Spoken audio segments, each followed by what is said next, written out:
Now, time for a change in pace now, and Frank Warren. Now, last Saturday's show in Liverpool was a celebration of Frank's 30 years in the boxing business. He started as a British Boxing Board of Control licensed promoter on December the 10th, 1980, 2 days after John Lennon went off to meet Jesus. Now, the first show lost 17.5 grand. That's about 200 grand in modern money. It featured the Philly Bull, as he was known, Jerry Martin, against fellow American Otis Grant. Martin won in 7. Martin, and this is overlooked often, had just lost the WBA light heavyweight title crack against Eddie Mustafa Muhammad, and a few months earlier he had bravely and fearlessly gone into Rahway State Prison to fight James Scott, the inmate champion. Scott was formidable and unbeaten in 19 at the time. Martin won that. He was a brilliant and expensive top-of-the-bill fighter for a new promoter without TV. And the reason I've done that is all wannabe and moaning British promoters, please take note of the type of risks that Frank took back then. Anyway, Frank battled on after the Martin night. His first world champion was Terry Marsh in 87. He had bad years, to be honest with you. In 1992 at the G-Mex Manchester, he had 2 fighters lose bold world title challenges. He did, however, do great things with George Collins. That's a blast from the past. And then came the Nash years, the Hatton years, the Kawasaki years, Ben Eubank, Collins, and Bruno, the other champions, Thompson, Winton, Lloyd, Reed, McInerney, Woodall, Reese, Barrett, Jennings, McMillan. They all fought for, some even won, versions of the world title. And there were dozens and dozens. And let's not forget the salvation and redemption of the Aussie Joe Bugner. That was brilliant, Big Joe. But people will also forget 1 or 2 other events. His role in the MRI's arrival. He funded it for far too long without any help. And his pivotal role in getting Michael Watson justice.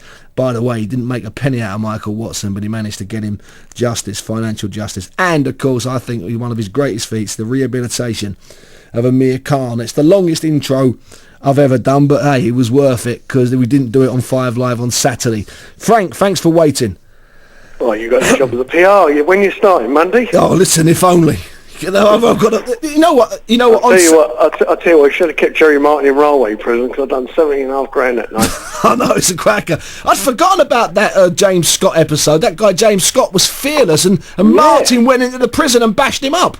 That's right. James Scott, he was an inmate there, and for some reason, I don't know how it all came about, but if you remember, I think it might have been NBC or ABC TV. They televised it. They televised the fights from the prison, yeah. Now, Frank, I mentioned George Collins there because George Collins gets airbrushed sometimes from British boxing history, but George was a good fighter, wasn't he? And you had to work with him from when he was 18 or 17 years of age.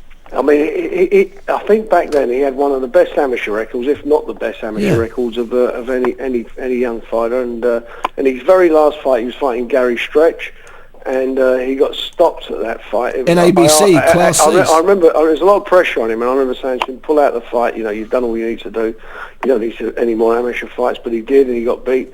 And cut a long story short, he did turn pro with me, and we sort of worked very hard together, and he had some good nights. He had some good fights. I think he was about 30 odd fights undefeated, and but never reached the levels he should have done.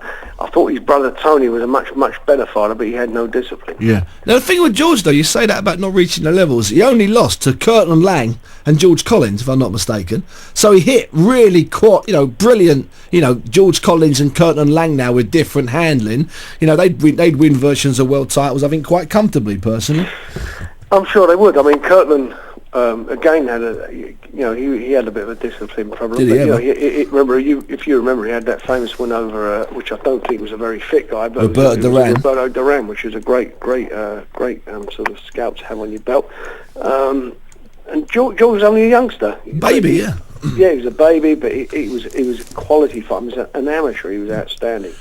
I'm going to ask you about some of the things that have gone wrong. I'm not going to talk about the big name fighters. I'm talking about fighters that you've put a lot of time and effort into who didn't make it and vanished and surprised you. The kind of like the Craig Dermody type guys. Yeah, who would be at the top of your list for a guy that you thought, hand on heart, was going to go, if not all the way, certainly push it, and who just didn't and vanished and is probably lost, is lost to history now? Who would that be? I just mentioned his name, Tony Collins, but and I would say like head and shoulders above all of them. As an amateur, sorry, as a pro, when he turned pro, he was only a youngster. He was, yeah. Ernie Fossey, who was my matchmaker and trainer at the time, a great guy, and he always said he was the best youngster he ever got involved in. And he'd been with some good guys and seconded and trained good fighters, and I believe, I believe the same. I used to watch him in the gym; he was unbelievable. But unfortunately, discipline outside the ring, which really you do need, mattered. And a couple of times in fights where I can remember he got in some trouble, arrested and so forth. We had to get him out of trouble to get him to fight. But he was a fabulous fighter, but unfortunately never done it. He for me was my biggest disappointment. Oh, that's interesting. Frank, what about the worst show you've ever attended? I don't mean the worst night ever as a promoter, but when have you been somewhere? I remember we were down once at a show in Swansea when I think Robin Reed fought a Kenyan. And the venue wasn't great, and there were very few people there. I'll tell you as a promoter, you think to yourself, right, I'm going to put on a great show and have a promotional bit of inspiration as a promotion. My one was that Cheltenham Gold Cup. Let's go and book Cheltenham Town Hall, full of Irishmen. Big sporting event. So the night before the Gold Cup, booked Cheltenham Town Hall. I think I had Joe Bugner doing an exhibition down there. I can't remember the title fight, but some title fight on there, and I bet you there weren't 20 people in the place. And I remember we sat there at ringside drinking a couple of glasses of champagne, thinking we'd done our money. Thankfully that day had a good day at the races and won a few quid, but that was probably my worst judgment, because you'd have thought that it would have been full up of Irishmen. The card was Irish guys fighting English guys, but it didn't work out. And the locals in the town were saying, I'm not paying to see Irishmen fight, I can see it every night during the Gold Cup.